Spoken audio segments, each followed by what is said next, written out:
Ayez des figures sécurisantes autour de vous.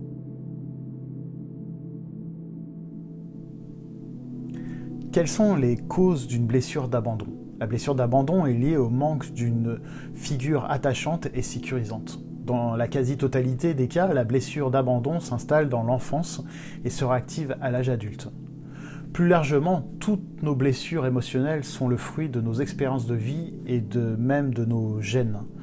Par conséquent, des émotions non gérées de nos parents ou de nos grands-parents, par exemple, notre mère qui a été abandonnée par sa mère, peuvent être ressenties par nous aujourd'hui sans que l'on ait connu cet abandon. Et ces ressentis sont variables d'une personne à une autre. Voilà pourquoi au sein d'une même fratrie, les frères et sœurs ont souvent des ressentis différents. Plus concrètement, la blessure d'abandon peut être présente chez les enfants qui ont été livrés à eux-mêmes et qui ont grandi seuls, sans la présence physique ou émotionnelle d'un parent, ou tout simplement ceux qui n'ont pas trouvé l'écoute et l'accompagnement dont ils avaient besoin à un moment donné. Ce n'est donc pas la quantité d'amour qui est en cause, mais la qualité de l'attachement et de la sécurité. Une mère ou un père peut être très bien donner beaucoup d'amour à son enfant pour autant ne pas parvenir à le sécuriser. La blessure d'abandon a une explication scientifique. On a tous dans le cerveau une sorte d'alarme et de détecteur de danger que l'on appelle l'amygdale cérébelleuse. Cette amygdale, présente du berceau au tombeau, joue un rôle dans les émotions et le conditionnement. Et lorsque l'on se sent abandonné ou en manque d'attachement, cette amygdale va être activée comme une alarme et va envoyer au cerveau des signaux d'insécurité et d'instabilité. Quels sont les symptômes d'une blessure d'abandon?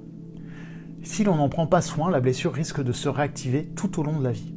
Les personnes dont la blessure d'abandon n'est pas cicatrisée peuvent manifester certains comportements comme une dépendance affective, un manque d'autonomie, un manque d'estime de soi. On peut alors penser « je ne suis pas quelqu'un de bien, on ne peut pas m'aimer parce que je suis ou je ne suis pas digne d'amour ».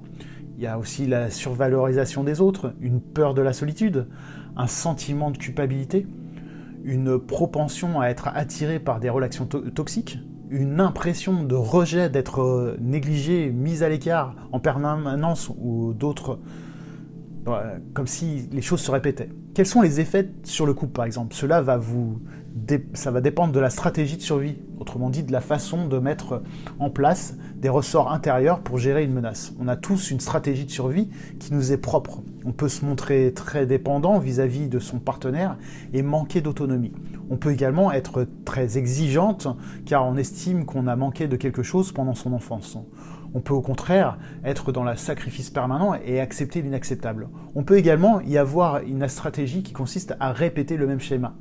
Certaines fois, on peut abandonner son ou sa partenaire, on appelle cela une carte retournée.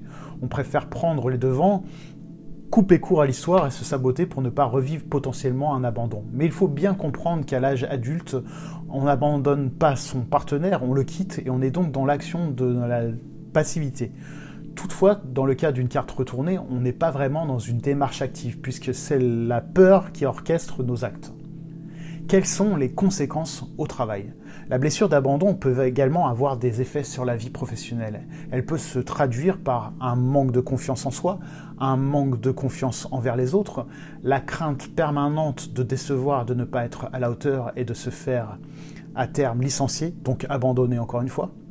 On peut ainsi essayer d'être aimable en toutes circonstances pour se sentir reconnu et apprécié à sa juste valeur, une valeur qu'on n'arrive pas à définir. Résultat, la soif de reconnaissance ne sera jamais complètement assouvie et le manque d'estime de soi et la frustration au travail persisteront. Comment guérir la blessure d'abandon? C'est comprendre et accepter cette blessure.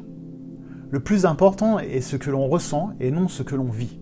Il faut donc commencer par faire un état des lieux de ce que l'on ressent. Poser des mots sur des ressentis et des émotions avec bienveillance et sans émettre de jugement subjectif est la première étape de la cicatrisation.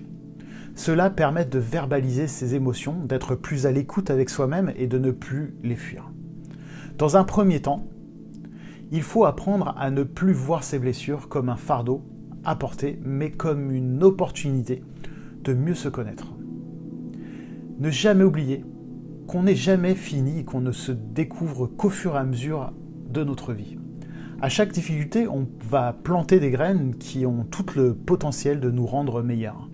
Le travail va consister à accueillir tout ce qui se manifeste en nous, aussi bien les parts sombres et douloureuses que les parts lumineuses. Chaque difficulté éprouvée peut être transformée en enseignement.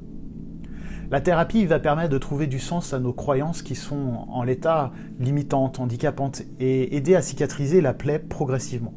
Cela va vous permettre de reprogrammer en douceur votre cerveau pour qu'il aille dans la direction que vous souhaitez emprunter.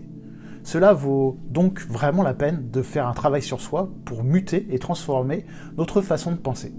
Cela va consister à aller en profondeur et trouver ce que l'on n'a pas digéré dans le passé, ce qui a été douloureux ou trop longtemps enfoui.